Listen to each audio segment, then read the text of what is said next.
하나님 말씀은 요한계시록 18장 1절부터 4절까지 제가 읽습니다. 이 후에 다른 천사가 하늘에서 내려오는 것을 보니 큰 권세를 가졌는데 그의 영광으로 땅이 환하여지더라. 힘찬 음성으로 외쳐 이르되 타락했도다 타락했도다. 큰 성 바벨론이여 귀신들의 처소와 각종 더러운 영들이 모이는 곳과 각종 더럽고 가증한 새들이 모이는 곳이 되었도다. 그녀의 음행의 진노의 포도주로 말미암아 만국이 무너졌으며 또 땅의 왕들이 그녀와 더불어 음행하였으며 땅의 상인들도 그 사치의 세력으로 치부하였도다 하더라. 또 내가 들으니 하늘로부터 다른 음성이 나서 이르되 내 백성아 거기서 나와 그녀의 죄들에 참여하지 말고 그녀가 받을 재앙들을 받지 말라. 요한계시록 참 궁금한 이야기, 오늘은 29번째 시간입니다. 요한계시록 궁금한 이야기 26번째부터는 창세기와 요한계시록의 대화라는 제목으로 우리가 보고 있습니다. 처음에는 좀 엄두가 안 나는 일이었는데, 그죠? 창세기와 요한계시록. 근데 자신을 얻은 거는 요한복음 5장 39절에 예수님 말씀하셨잖아요.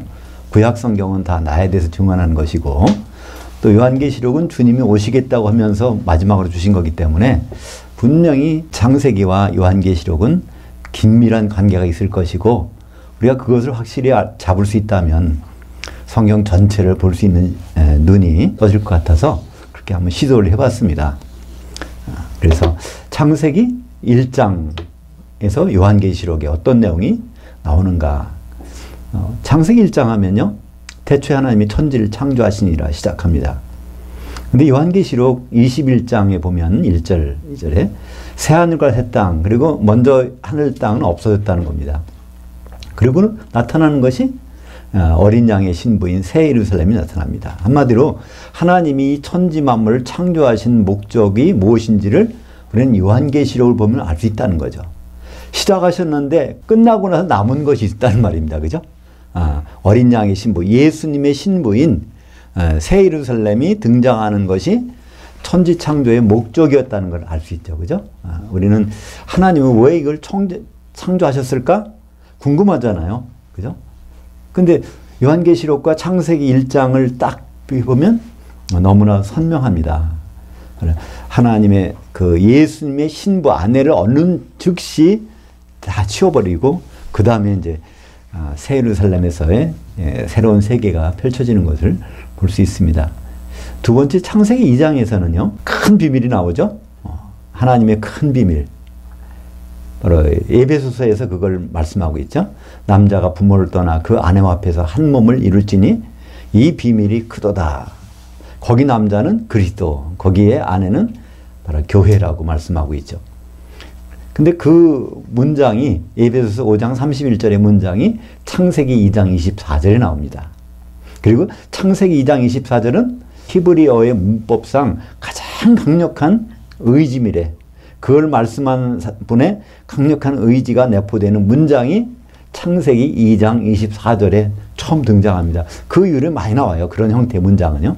근데 처음으로 하나님은 내가 반드시 남자가 부모를 떠나게 해서 그 아내와 합하게 해서 한 몸이 되도록 하고야 말겠다. 결혼시키겠다는 것으로 하나님의 결단이 있는데, 그것이 바로 요한계시록 19장에 나오잖아요. 그죠? 요한계시록 19장에 보면 6절에 보면 전능하시니가 통치하셨도다. 전능하시니가 드디어 이 일을 끝마치셨도다. 그러고 나서 요한계시록 19장 그 다음 절에 7절에 보면 어린 양이 혼인날이 이르렀고 그의 아내가 준비되었는데 한 세마포 옷을 입었더라. 그 8절에 보니까 그 세마포 옷에는 성도들의 의로운 행실들이더라. 그래서 성도들이 한 몸 돼서 바로 어린 양이신 예수님과 결혼하는 장면이 거기 등장합니다. 그래서 창세기 2장의 그 결혼, 그것이 요한계시록 19장에서는 그대로 이루어지는 것을 볼 수 있죠. 지난 창세기 3장에서는 여러 가지 사건이 있지만요, 창세기 3장에서 우리가 요한계시록과 연관돼서 볼 부분은 창세기 3장 22절이라고 볼 수 있습니다. 선악과 사건이 있은 다음에 바로 하나님이 이렇게 선언하시죠. 선악을 아는 일에 우리 중 하나가 그렇게 돼야 된다는 말씀을 하십니다. 이 선악이라는 것은요, 결국 죽음과 부활을 말씀하지 않습니까? 하나님께 선한 것, 생명이죠. 그죠? 그 악한 것은 그와 반대되는 거죠. 죽었다 살려면요, 하나님은 인간이 되셔야 되잖아요. 하나님 상태는 그것이 불가능하니까. 그래서 거기에 설득당한 분이 바로 예수님. 그래서 그 내용을 종합해서 설명한 것이 빌립보서 2장 6절에 보면 나오죠. 그죠? 그는, 예수님은 원래 하나님의 본체시나 하나님과 동등됨을 취할 것으로 여기지 아니하시고 바로 그 자리를 비워서 종의 형체로서 사람으로 나타나셨음에 십자가에 죽으셨다. 이렇게. 바로 하나님이 인간이 돼서 피를 흘리셨다는 그 내용이 바로 창세기 3장 22절에 나오는 선악을 아는 일에 그분이 설득당하신 일이 벌어진 거. 그래서 요한계시록에는요, 1장 18절에 뭐라고 합니까? 난 지금 살아있는데 죽었었노라. 죽었다가 살아났다. 선악을 내가 경험했다. 그런 뜻이죠. 또 요한계시록 2장 8절에도요, 바로 죽었다가 살아나신 이가 바로 말씀하시되, 그래서 예수님은 하여튼 죽었다가 살아나신 분이에요. 선악을 경험하신 분이라는 걸 계속 강조를 하십니다. 이제 창세기 4장 하면은 누구나 다 아시지만 가인이 아벨을 죽인 사건이 나오죠. 여기에서 어떻게 요한계시록과 연계를 살펴볼 수 있을까? 창세기 4장 1절과 2절을 보면요, 한번 같이 보죠. 아담이 그의 아내 하와와 동침하매 하와가 임신하여 가인을 낳고 이르되 내가 여호와로 말미암아 등남하였다 하니라. 그녀가 또 가인의 아우 아벨을 낳았는데 아벨은 양치는 자가 되었고 가인은 농사하는 자가 되었더라. 창세기 4장은 이렇게 시작합니다. 우리는 그냥 평범하게 부부가 애를 낳는 것이 뭐 당연한 거 아닌가? 근데 그 전후 사정을 보면 그렇지 않잖아요. 이들이 다 선악과를 먹어 죽어야 되는 사람이 애까지 낳으니까 이거는 보통 사건이 아닙니다. 그죠? 근데 특별히 여기서요, 우리는 성경 전체 흐르는 쭉 맥을 보면 아담과 하와가 누구를 대표하는지는 우리는 이미 알고 있잖아요. 그죠? 창세기 2장부터 그 남자가, 그의 아내가, 이것이 모형이 바로 아담과 하와잖아요. 그렇기 때문에 이 아담은 예수님의 모형이고 하와는 무슨 모형일까요? 교회 모형입니다. 그죠? 그러니까 이 교회가 시작될 때 어떻게 시작되나. 그래서 교회가 거기에서 나오는 아들들을 통해서 큰 교회라고 할 때 그 교회에서 갈라지는 교회들. 근데 그 교회들이 다 똑같이 하나님 뜻대로 가지 않는다는 거죠. 요한계시록에 보면요, 처음에 시작해서 12장에 보면 여자가 이제 애를 낳기 시작하잖아요. 처음에 사내 아이를 낳고, 그 다음에 또 쫓겨다니다가 두 증인교가 죽어버리고, 그 여자의 남은 자손을 위해서 이제 사탄이 이제 분을 내서 하는 장면이 나옵니다. 그러니까 그 사내 아이, 그러니까 빌라델피아 교회는 피해가고, 두 증인교회는 죽이려고 했는데 땅이 이렇게 벌려져서 거기에서 이제 그를 삼켜버리니까 더 이상 그들 길바닥에 쓰러진 거죠. 그리고 나서 이제 네 교회, 서머나, 버가모, 두아디라, 사대교회, 그 남은 자들 위해서 이제 후 3년 반에 일이 일어나는 것을 설명하고 있습니다. 그런 것들이 바로 이 창세기에서 4장에서 시작되는 모습을 볼 수 있습니다. 그러니까 여기서 하와라는 것은 요한계시록 12장에 보면 거기에 해를 옷 입은 여자로 볼 수 있죠. 그 여자를 통해서 7개 교회가 이제 생기게 되고 7개 교회가 다시 온전하게 하나가 돼서 예수님의 신부로 되는 것을 볼 수가 있습니다. 근데 여기 보면요, 이 하와가 하는 얘기가 이게 보통이 아니죠. 내가 여호와로 말미암아 등남하였다. 보통은 이거 당연하게 그 아담으로 말미암아 등남하잖아요, 그죠?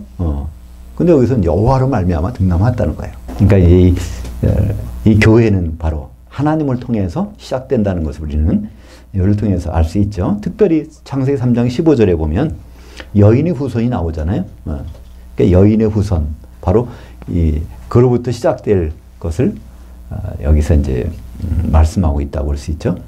특별히 여기서 동침한다는 얘기는요, 이것이 히브리 말로 야다라고 합니다. 야다.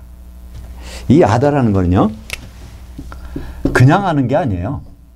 이거는 안다는 뜻인데요. 선악을 아는 일에 야다를 쓴 겁니다. 그죠? 그거를 몸으로 경험한다는 뜻이에요. 그 똑같은 동사를 아담과 하와가 야다함에 알았다는 거예요.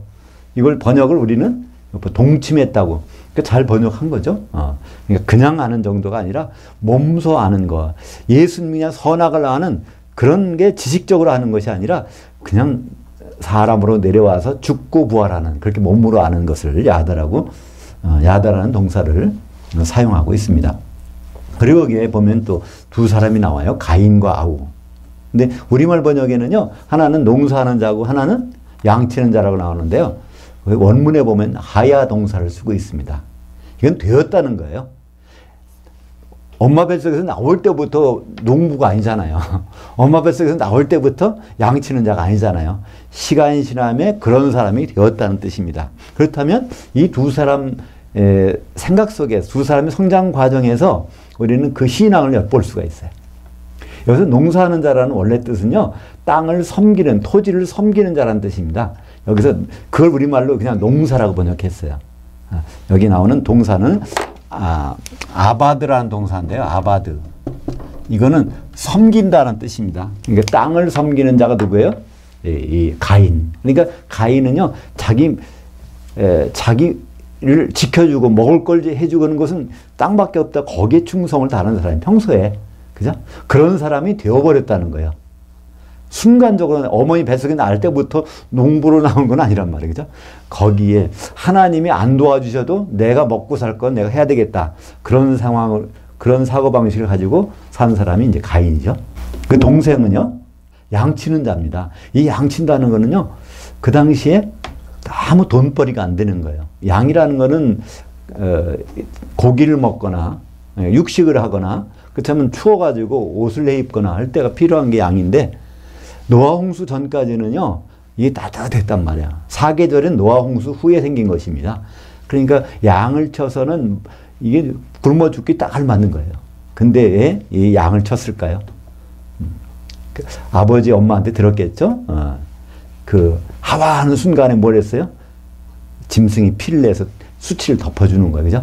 하나님께 나갈 때는 피를 가지고 나가야 되는구나. 그러니까 하나님을 만난다는 생각 때문에 양을 기를 수밖에 없잖아요. 왜냐하면 양을 파는 가게가 있으면 모르는데 아무도 양을 안 쳐. 아벨은 자기가 주문한, 자기가 그거를 기르는 수밖에 없잖아요. 그러니까 그래서 양치는 자가 돼버린 겁니다. 그러니까 양치는 자가 돼버린 거는 하나님을 만날 생각이 없다면 이걸 할 필요가 없는 일이에요. 근데 하나님을 만날 생각이 있기 때문에 평소에 이렇게 했다는 것이죠. 그 요한계시록 아까 조금 전에, 요거 전에 그 12장 1절과 2절을 한번 읽고 지나갔으면 좋겠습니다. 1절, 2절 보죠. 하늘에 큰 이적이 보이니 해를 옷 입은 여자가 있는데 그 발에는 달이 있고 그녀의 머리에는 12별들의 면류관을 썼더라. 이 여자가 아이를 베어 해산하게 되며 아파서 애를 쓰며 부르짖더라. 그래서 이것은 바로 이 7개 교회를 태동하는 이것 교회는 교회인데 7개 교회를 시작하는 교회의 개념이고요. 여기서 7개 교회가 나오기 시작한다는 거고요. 그 다음에 거기서 나오는 이 교회의 대표로서 가인과 아벨이 등장하기 시작하는데요. 그 사람들이 과연 무엇을 했는가? 이것을 보면은 우리가 좀 알 수 있죠. 창세기 4장 3절부터 5절까지 한번 보죠. 날들이 마지막이 되어 가인은 땅에 소산으로 제물을 삼아 여호와께 드렸고 아벨은 자기도 땅에 양의 첫 새끼들과 그 기름으로 드렸더니 여호와께서 아벨과 그 제물을 받으셨으나 가인과 그 제물을 받지 아니하신지라. 가인이 몹시 분하여 안색이 변하니. 근데 우리는 여기 우리말 번역은 세월이 흐르는 애 이렇게 있어요. 근데 원래 원문에 보면요, 날들이 마지막이 되어, 그러니까 이 제사 날짜가 돌아왔다는 뜻입니다. 예배의 날짜가 돌아와서 이런 뜻이에요. 그죠? 예배의 날짜가 돼가지고. 그러니까 이 가인이 보면 예배를 게을리한 사람이 아니에요. 그죠? 평소에 자기 일을 하고 예배 날짜가 딱 오니까 가인도 쫙 준비해서 예배를, 제사를 드린 사람이에요. 우리는 가인을 볼 때 대충대충이라 아니요. 얼마나 철저하게 그렇게 한 사람인지 모릅니다. 그 날짜를 지켰다는 거예요. 그죠? 둘 다가 날짜를 지켰다는 뜻이죠. 그래서 제사를 드렸어요. 근데 거기에 반응이 전혀 틀리죠. 히브리서에서는 뭐라고 얘기합니까? 이건 아벨은 믿음으로 제사를 드렸다는 거고요. 가인은 믿음이 없었다는 거죠. 한마디로. 그죠? 그러니까 아벨은 왜 믿음으로 드렸을까요? 하나님이 뭐를 기뻐하신다는 걸 미리 알았잖아요. 그죠? 아, 죄를 가리는 걸 가지고 가지 않으면 그분을 만나지 못한다는 것을 아버지 때부터 알아서.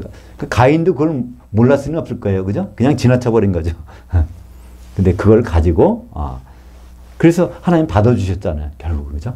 피를 가지고, 하나님께 나가는 것. 그래서 요한계시록 7장 14절을 보니까 큰 환란에서 나오는 자들인데 어린 양의 피에 그 옷을 씻어 희가 하였느니라. 그러니까 하나님께 나갈 때는요, 피로 가리지 않으면 안 된단 말이에요. 근데 이 세상 피는, 짐승의 피는 효력이 없어갖고 기껏해 1년이잖아요. 매년 제사를 지내야 되잖아요.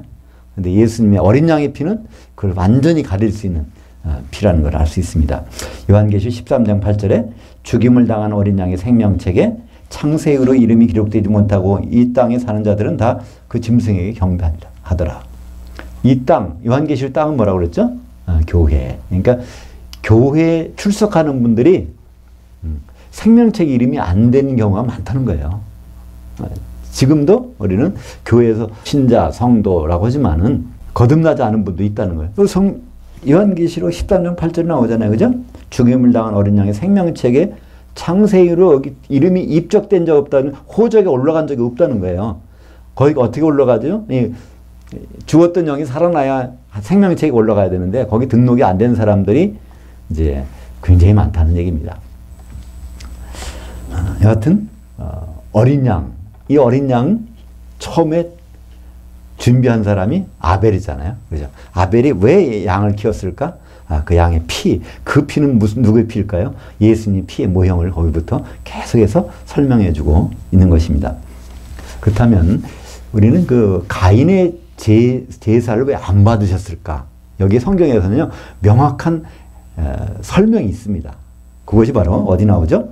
창세기 4장 7절 한번 같이 읽어보겠습니다. 내가 선을 행하고 있었다면 어찌 낯을 들지 못하겠느냐. 선을 행하지 아니하고 있었다면 죄의 문에 엎드려 있느니라.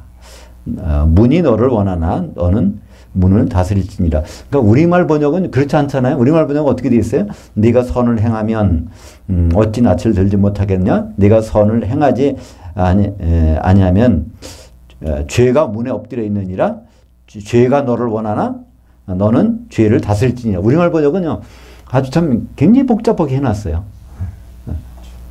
사람이 죄를 다스릴 수 있을까요? 아무도 죄를 다스리지 못해요. 근데 거기다가 하나님이 그런 말씀 하실 리가 있어요? 아무도 죄는 다스릴 수는 없습니다. 그죠? 오히려 그 마음 문을 다스려야지. 그러니까 죄가 들어오기 전에 자기 마음을 다스리는 것이 중요한 것이지, 죄를 어떻게 다스려요? 죄를 다스릴 수 있는 능력이 있다면 예수님 오실 필요도 없잖아요. 근데 우리말 번역은 그렇게 놨어요. 여기는 죄, 문, 이것들을 나중에 대명사로 썼거든요. 대명사로 썼는데, 죄라는 하타는요, 이건 여성명사예요.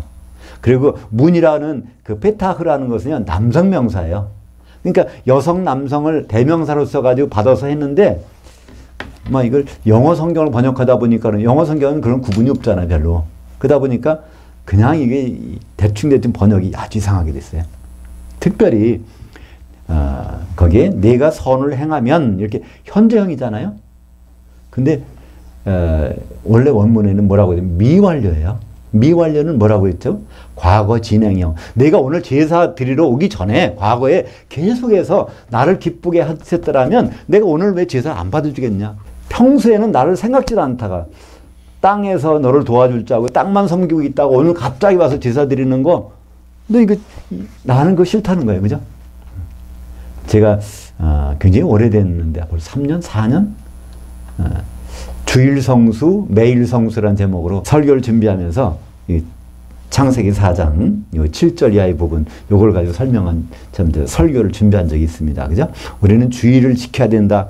주일날 예배해야 된다. 이런 거 적혀 있지만 창세기 4장에 요걸 가인과 아벨의 제사를 보면요, 하나님은 생각이 다르단 말이에요.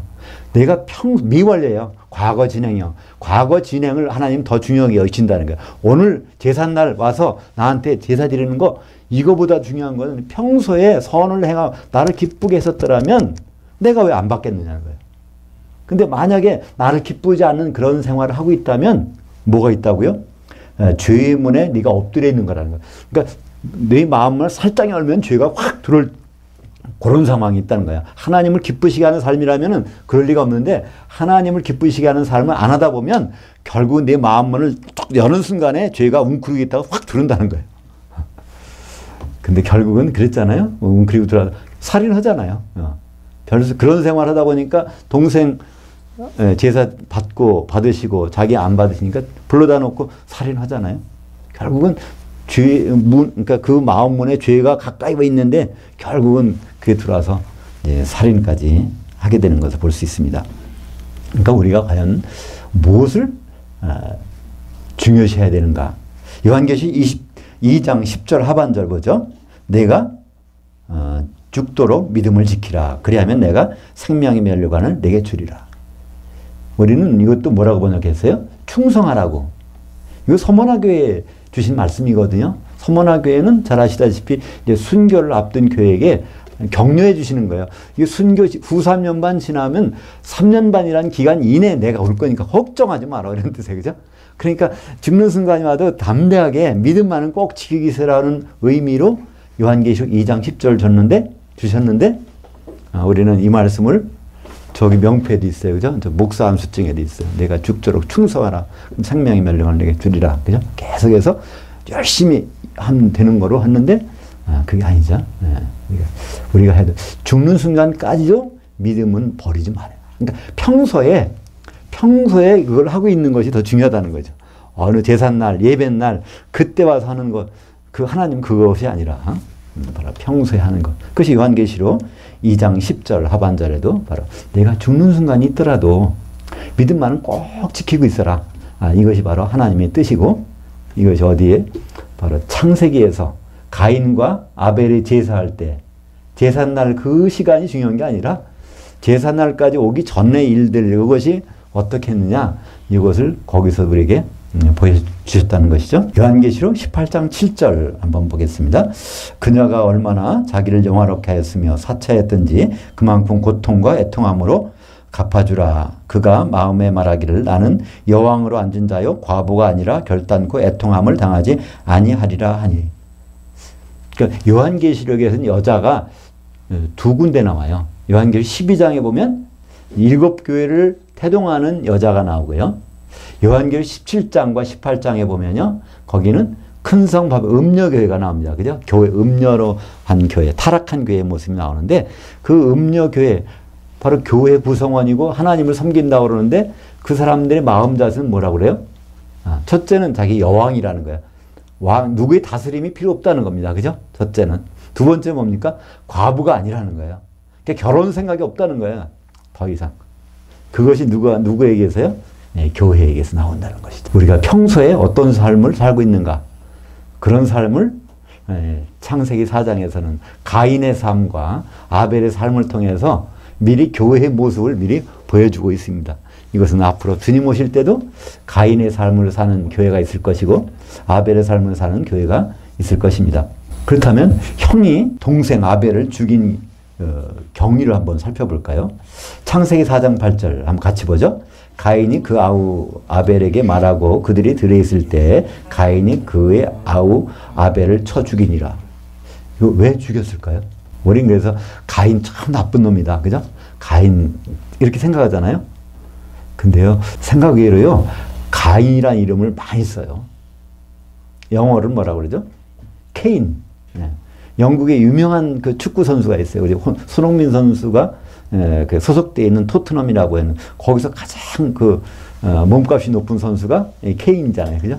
이게 가인이라는 뜻입니다. 원래 가인. 그리고 미국 사람들 보면요. 많은 맥케인 뭐 무슨 상원의원 있잖아요. 맥이 붙으면 누구의 아들이라는 뜻이에요. 왜 맥도날드일까요? 도날드의 아들이라는 게 도날드의 아들. 그죠? 맥이 들어가면 거기도 케인 나오잖아요. 그죠? 네. 케인이 많이 나와요. 그러니까 이 가인이라는 원래의 뜻은요. 나쁜 뜻이 아니에요.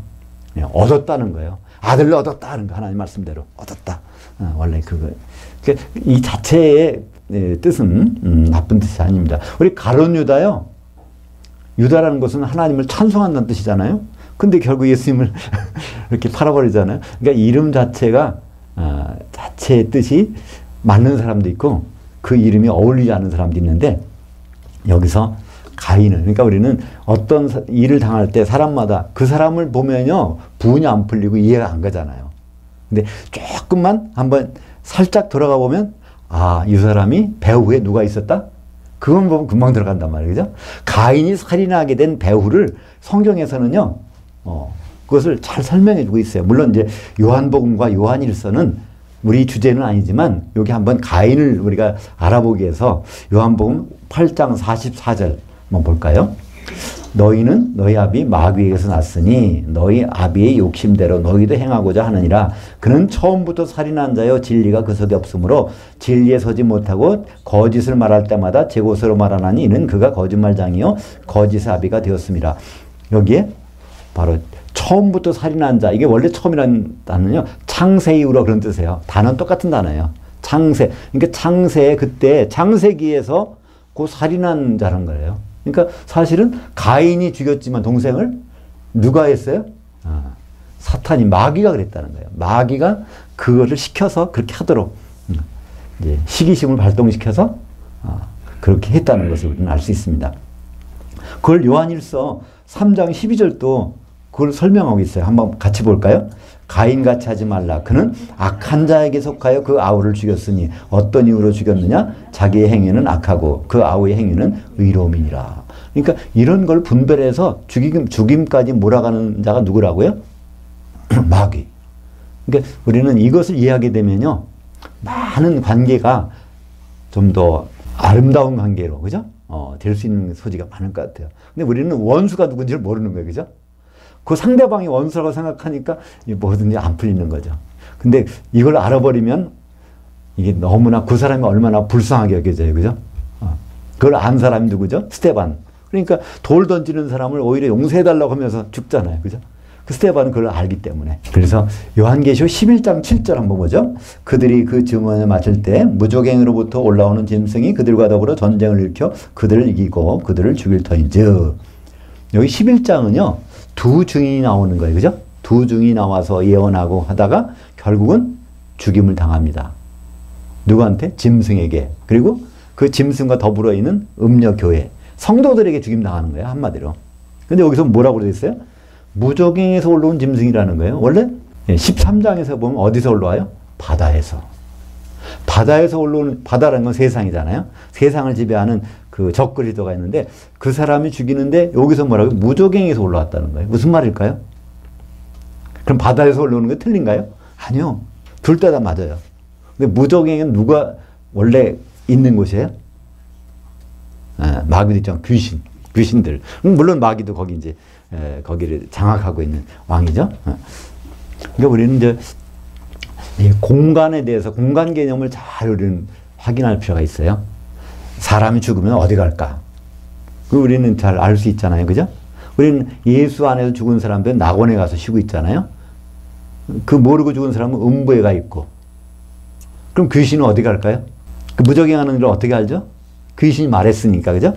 어디 말하죠? 누가복음 8장 31절에 보면 이 군대 귀신 그런 사람들이 왜 아직 우리 때가 안 됐는데 우리를 무적행에다 집어넣으려고 하십니까? 귀신은 자기가 가는 걸 알아요. 귀신이 우리 낙원에 간다고 안 해요. 음부에 간다고 안 해요. 거기는 사람의 영혼이 가서 죽어서 쉬는 곳이지 이 귀신은 그걸 안단 말이에요.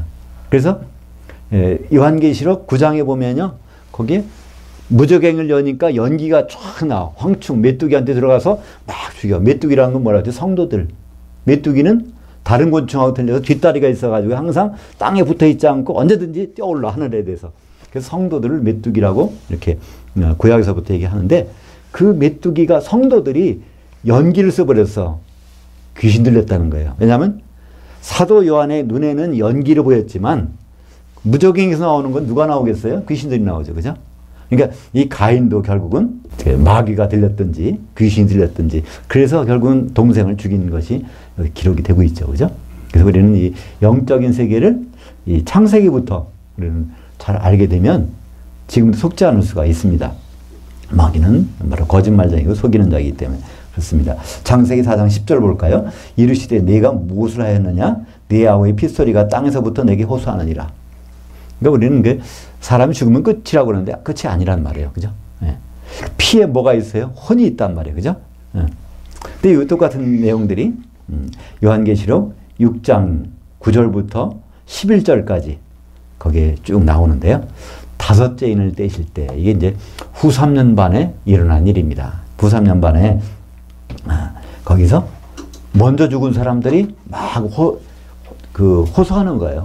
이 먼저 죽은 사람, 후 3년 반 되기 전에 죽은 사람들이 누굴까요? 두 증인들, 그죠? 두 증인교회. 그들이 거기서, 그들은 아직 어디 못 갔어요. 저 위에 못 올라갔어요. 그죠? 길바닥에 있어. 그래서 뭐라면 재단 아래 있다 그래요. 그죠? 위에 재단 밑에 있는 거예요. 그죠? 예. 이 사람들이 언제까지 우리를 이렇게 저 사람들 심판하지 않겠습니까? 그 사람들, 나쁜 성도들, 짐승의 편에 붙은 저 성도들을 왜 그냥 내버려 두십니까? 이렇게 하는데 여기서 거기에 뭐라고 그러죠? 여기 중간에 쉬되, 여기도 하프타임 얘기가 나와요. 똑같은 단어예요.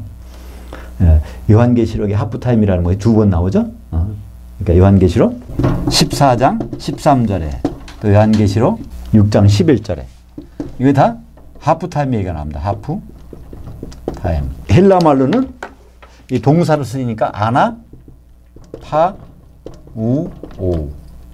명사면 아나, 파우, 시스. 아나라는 건 중간이라는 거고요. 파우는 건 쉰다는 거예요. 중간에. 하프타임 쉬는 시간이죠. 하프타임은 얼마예요? 사람이 죽는 순간부터 부활할 때까지가 성경은 하프타임이라고 해요. 그러니까 후반전은 언제일까요? 예수님 오실 때부터. 이게 후반전이에요. 너무나 쉽잖아요. 그죠? 그럼 지금 뭘까? 전반전이에요. 아무리 연세가 들어서 돌아가셔도 그분은 하프타임만 끝내고 간 거예요. 그죠? 120세 사셔도요, 하프타임이에요. 그렇다는 얘기는 그러니까 전반전이에요. 그렇다면 우리가 그 많은 하프타임이라는 기간과 그 뒤에 있을 후반전, 그 다음에 후반전이 끝나면 연장전까지 있어요. 그러니까 후반전은 천년왕국이고요. 천년간이에요. 근데 연장전은 이건 세세토록. 세루살렘은 그 끝이 없어요. 그 많은 시간의 세월들이 있는데 우리는 전만전에서 있는 어떤 일을 가지고 아둥바둥 해가지고 여기다 모든 정력을 낭비하고 모든 수고를 낭비한다면요. 기나긴 세월에 대해서 어떻게 준비하겠습니까? 그래서 여기에서 바로 이 두 증인도 핏소리에 대해서 얘기를 합니다. 우리의 원한은 언제? 근데 거기서 걱정하지 말라는 거예요. 이것이 정말 창세기 4장과 얼마나 긴밀하게 연결하고 있는지. 그러니까 창세기 4장은요, 교회에 대한 얘기입니다. 결국. 그죠? 여섯 번째로, 땅을 적신 순교자의 피. 창세기 4장 11절. 땅이 그 입을 벌려 네 손에서 네 아우의 피를 받았은 즉 내가 땅에서 저주를 받으리니.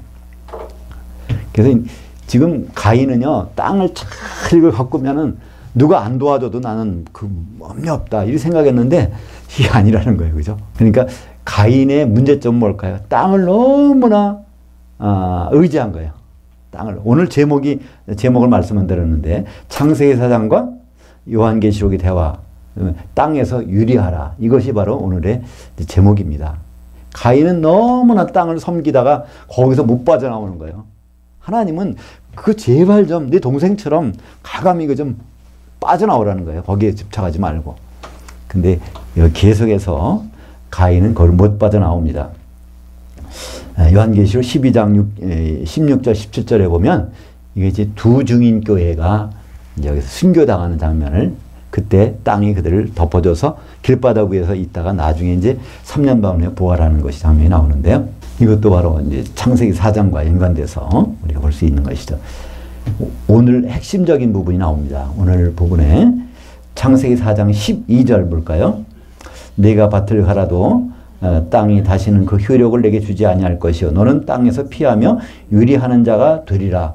너는 땅에서 제발, 이 유리한다는 뜻은요, 이게 히브리 말은 누드라는 거예요. 누드. 우리는 누드 하면 다른 걸 생각하잖아요. 히브리 말 누드는요, 여기서 도망가는 거예요. 거기 계속 거기 붙어 있지 말라는 거예요.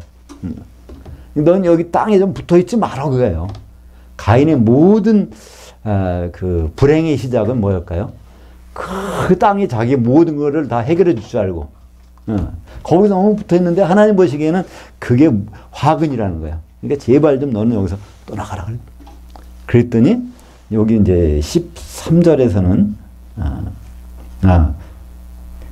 이것이 요한계시록 18장 4절 볼까요?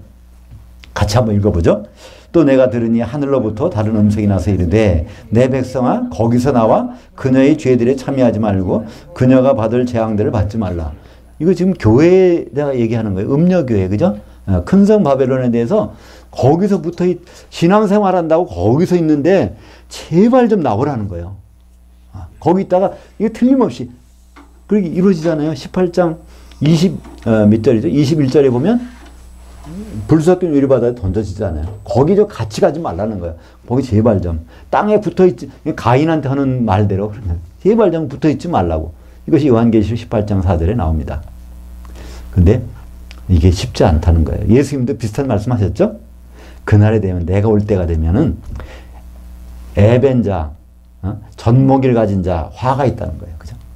그게 무슨 말일까요? 거기에서 이동을 못 하는 거예요. 그죠? 이동, 그건 뭐, 이게 뭐, 어떤 분들은 뭐 전도를 많이 했냐, 뭐, 그게 아니에요.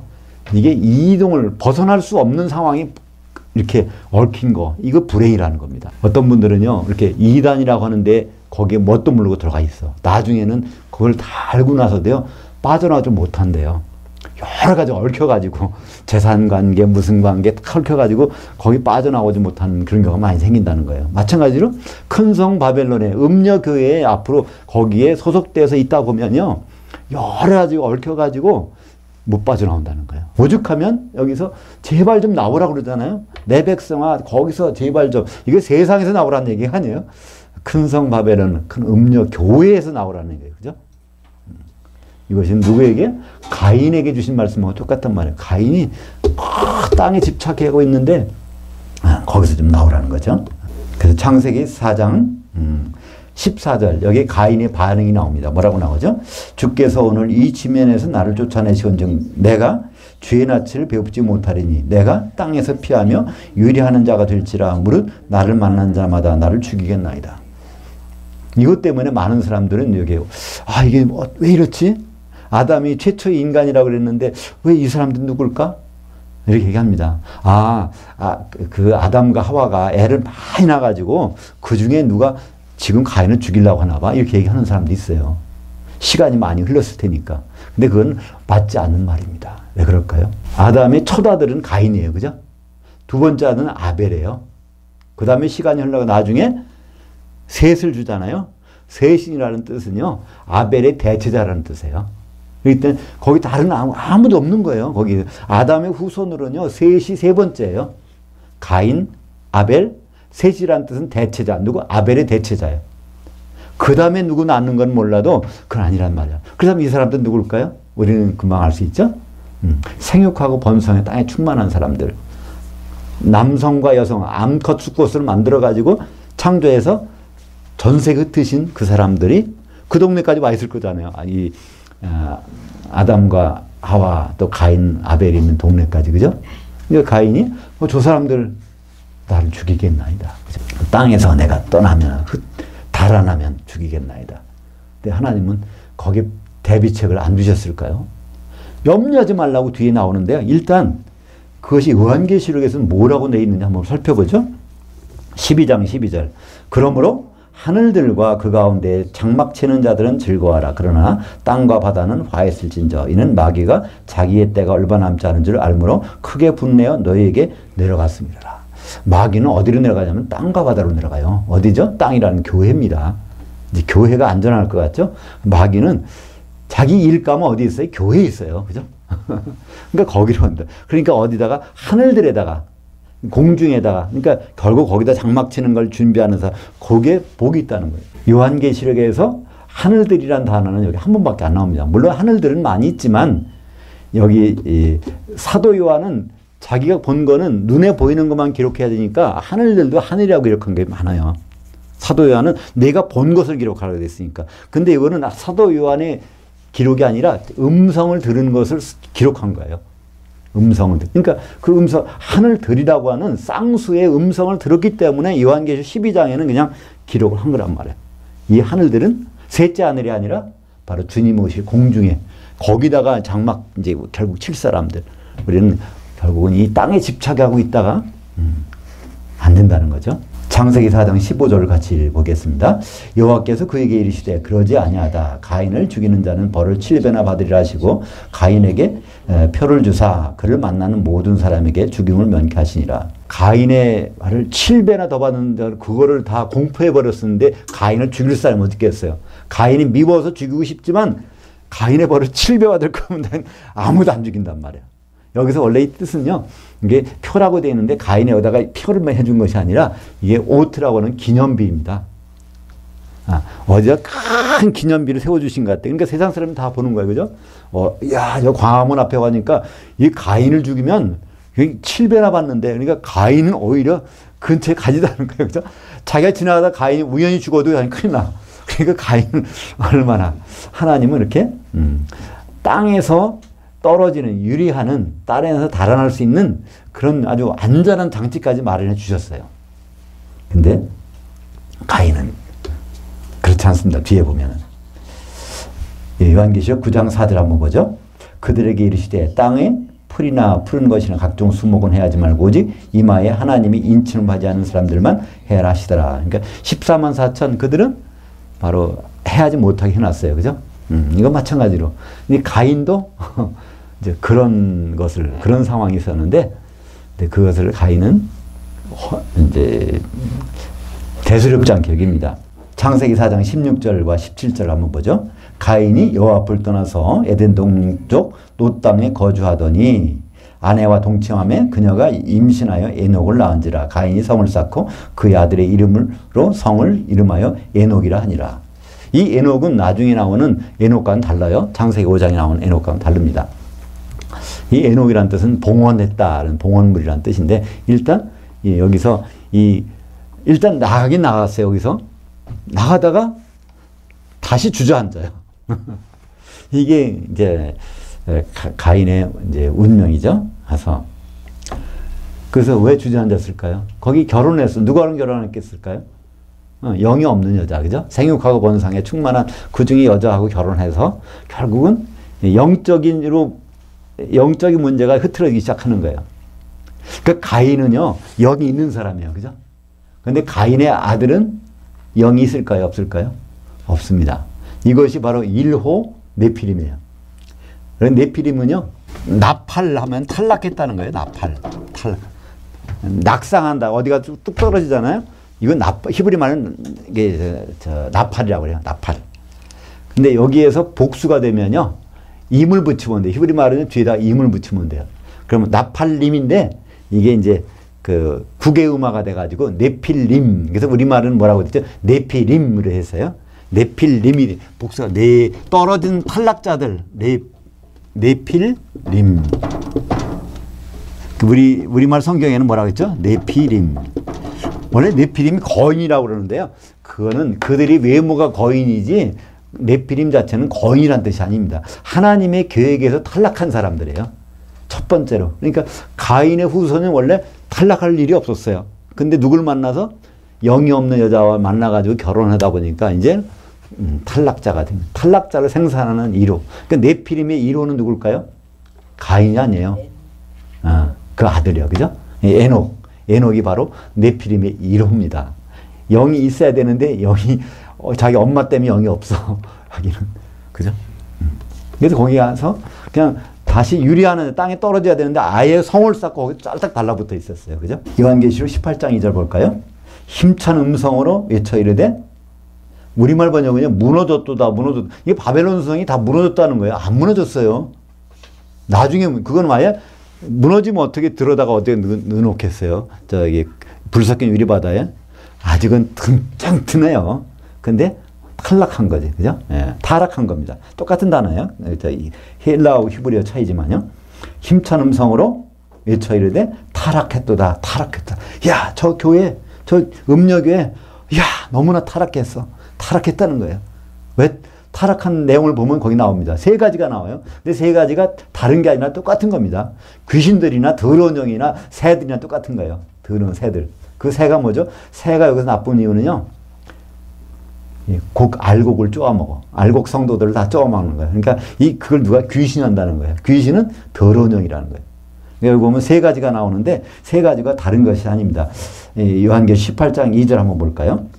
같이 읽어보죠. 힘찬 음성으로 외쳐 이르되 타락했도다 타락했도다 큰 성 바벨론이여 귀신들의 처소와 각종 더러운 영들이 모이는 것과 각종 더럽고 가증한 새들이 모이는 곳이 되었도다. 이거 바로 이것이 귀신들이 어디에 우글우글하다고요? 교회. 마지막 때의 교회는 교회. 근데 우리는 너무나 마귀나 귀신에 대해서 관심 없어요. 근데 우리가 조금만 한번 관심 가져보세요. 사탄, 마귀, 귀신의 일터가 어디겠는가? 일감이 교회잖아요. 다른 데 할 일이 없어. 자기들 편인데 뭐 할 필요 없잖아요. 근데 여기 와서는 일감이 있단 말이에요. 그러니까 아예 여기서 봐라. 더러운 영, 귀신, 이게 새 쪼아먹는 새들이 수두룩하다는 거예요. 근데 우리가 교회, 어떤 분들은 참 교회 섣불리 왔다가는 좀 이거 알면은 교회 들어오려는 사람이 없을 것 같아. 그죠? 근데 교회밖에 안전할까요? 그건 또 마찬가지니까. 불못에 들어갈 거니까. 그래서 이 가인은 결국 그 에녹성을 쌓고 거기서 이제 5대손까지를 봅니다. 그 밑에 이제 에녹을 낳고 쭉 해서 마지막으로 여기 라멕이 등장하는데요. 이 라멕이라는 것은 아주 힘 있다, 능력 있다 그런 뜻이에요. 이 라멕이라는 사람이 아주 그냥 이때부터 뭐해요? 부인을 둘을 걷는데요. 아내를. 하나님은 창세기 2장에서 뭐라고요? 한 아내. 남자가 부모를 떠나 한 아내, 단수예요. 한 아내와 합해서 한 몸을 이루는 하나님 뜻인데 여기부터 벌써 이 라멕은 영이 없는 사람이니까 하나님 생각과 관계없는 사람이야. 그죠? 그래서 첫째 여기서 부인을 둘을 거느립니다. 창세기 4장 19절에 라멕이 두 아내를 맞이하였으니 하나의 이름은 아다요. 하나의 이름은 실라드라. 이 아다라는 뜻은요. 장식, 치장을 많이 했어. 치장을 많이 하면 뭘까요? 그 치장만 보이지 그 사람 속은 잘 못 봐. 그죠? 여기다 또 하나 두 번째 아내는 실라예요.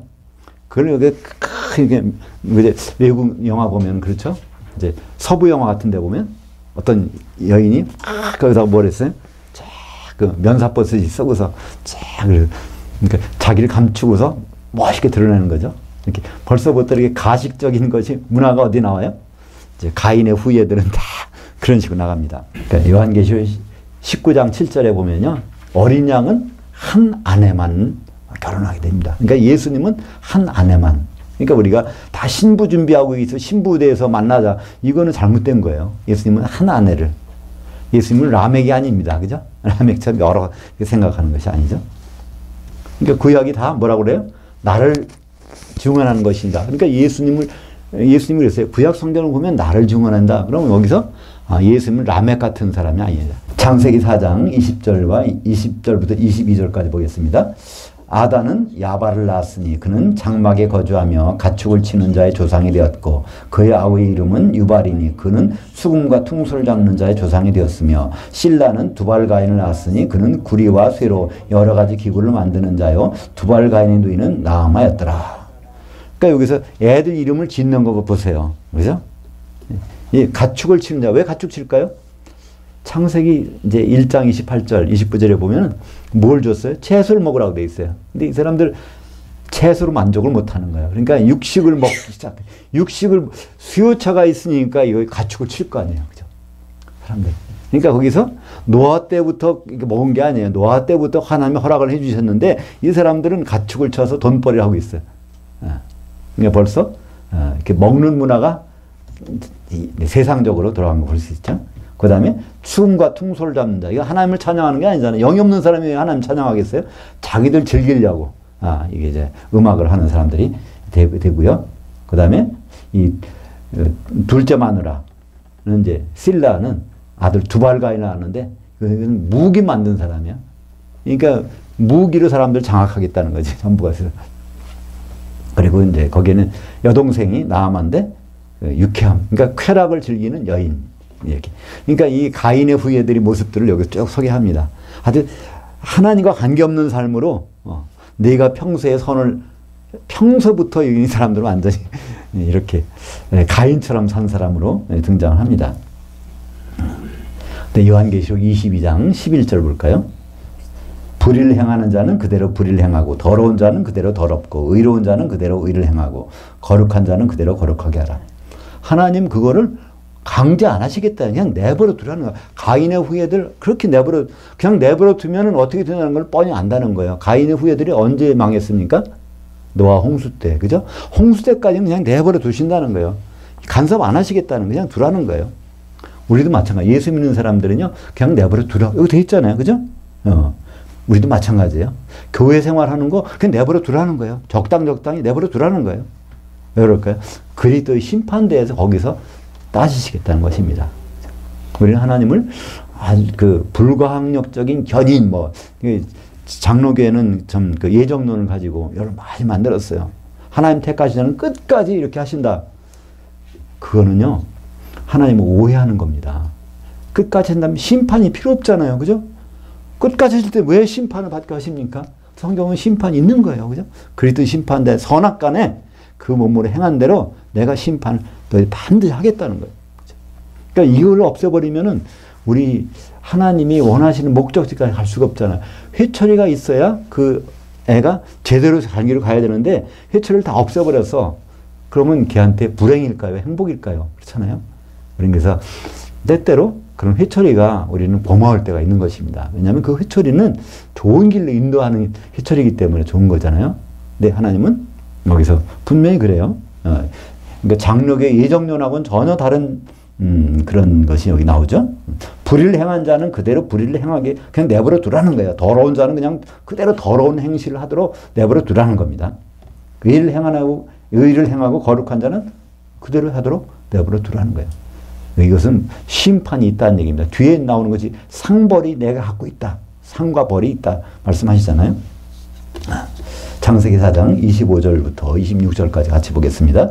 아담이 다시 자기 아내와 동침하며 그가 아들을 낳아 그의 이름을 셋이라 했으니 이는 하나님이 내게 가인이 죽인 아벨 대신에 다른 씨를 주셨다 함이며 셋도 아들을 낳고 그의 이름을 에노스라 했으며 그때 사람들이 비로소 여호와의 이름 안에서 불렀더라. 그러니까 여기에 답을 분명히 나오잖아요. 가인이 저 사람들이 날 죽이겠나이다. 아담이 다른 자손들이라고 하는데 그건 절대로 아니란 말이에요. 그죠? 딱 집어서 가인, 아벨이 있었는데 하나님 끝까지 글쎄 아벨은 할 수 없이 순교당했다고 하지만 가인을 돌이켜서 땅을 집착하지 않은 자로 해서 끝까지 써보시려고 하는 계획이 하나님께서 있었기 때문에 뭐까지 주셨어요? 표를 줘서 기념비까지 세워가서 가인을 땅에서 유리하는 자를 만들어 보시려 하나님 기회를 주셨어요. 근데 에녹성이 들어가서 딱 있다 보니까 하나님은 이제 가인 안 되겠다. 그래서 이제 아벨 대체할 수 있는 누구 있어야 돼. 그래서 셋을 세웁니다. 그러니까 셋은요 아담과 하와의 셋째입니다. 그 전까지 다른 누구도 없어요. 만약에 셋이라는 이름이 셋이 아니고 다른 거라면 우리는 생각할 수도 있어요. 그죠? 근데 셋이라는 이름은 대체품이라니까요. 아벨의 대체품이기 때문에 다른 아들이 없다는 거잖아요. 그죠? 그러니까 가인이 말했던 창세기 4장 14절에 나를 쫓아내시면 저 사람들은 죽이겠나이다. 그 사람은 아담과 하와와는 관계없는 사람들이라는 거죠. 에노스를 낳았어요. 셋이. 에노스라는 것은 무슨 뜻이죠? 병들었다. 죽게 되었다는 뜻입니다. 여기서 나온 말이 이슈예요. 이슈라는 게 아담이라잖아. 나가 이슈다. 내게서 나갔으니 이슈하라 하리라. 그러니까 하나님은 아담을 아주 병들고 나약하고 형편없는 거로 그렇게 땅에 티끌 가지고 땅도 땅에는 돌 가지고 만든 것도 아니고 티끌 가지고 만들었기 때문에 연약하단 말이야. 하나님이 도움이 없이는 절대로 살아나갈 수 없는 그런 존재로 이렇게 만들었다는 걸 누가 고백합니까? 아담이 고백하잖아요. 나 이슈에서 나간 거니까 너 이슈하라 하리라. 우리말로 그러니까 남자에서 나갔으니 너를 여자라 하리라. 근데 이 번역이 여자라는 단어가 정확한 번역은요. 남편과 아내라는 이슈는 남편, 이슈하는 아내. 원래 그게 더 정확한 표현입니다. 그래서 아담은 먼저 고백했어요. 자기가 누구라는 거야. 나 참 연약한 자다. 나 이씨다. 이씨. 아담이란 사람 뜻이라는 뜻도 있지만 이씨라는 거예요.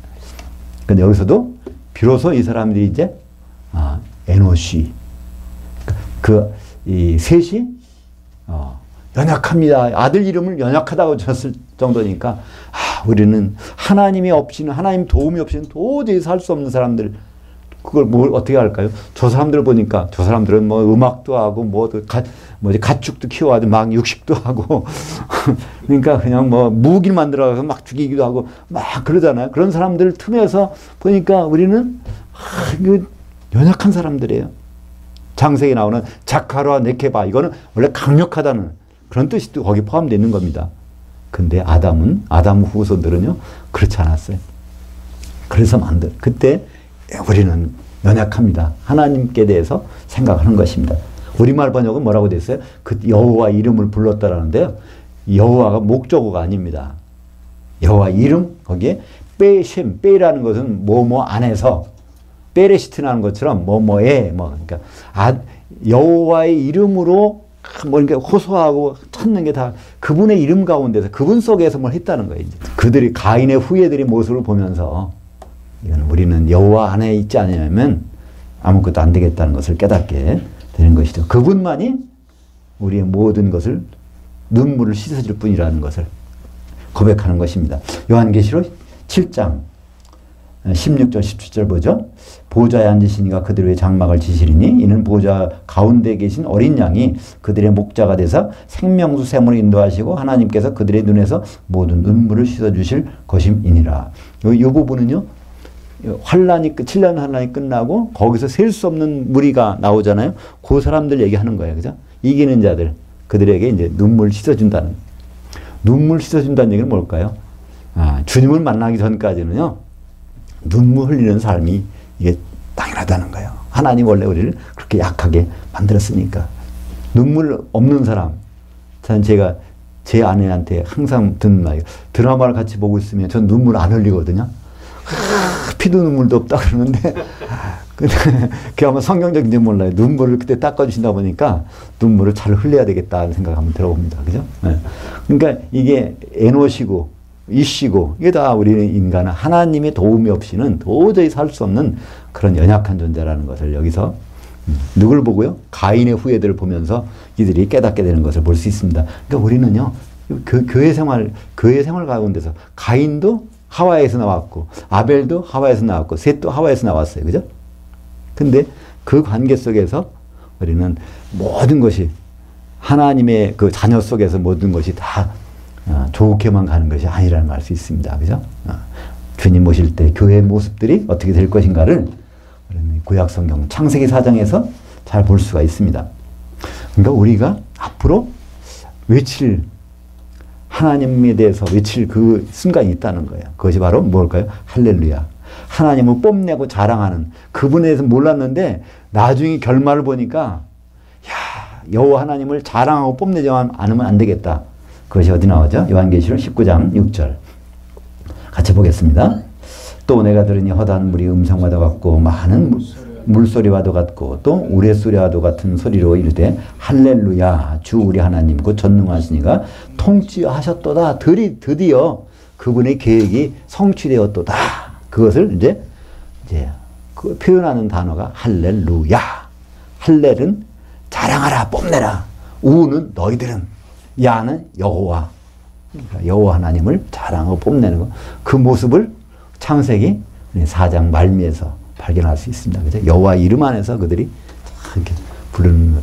우리는 그냥 여호와 요즘에는 여호와라는 말이 거의 없어지잖아요.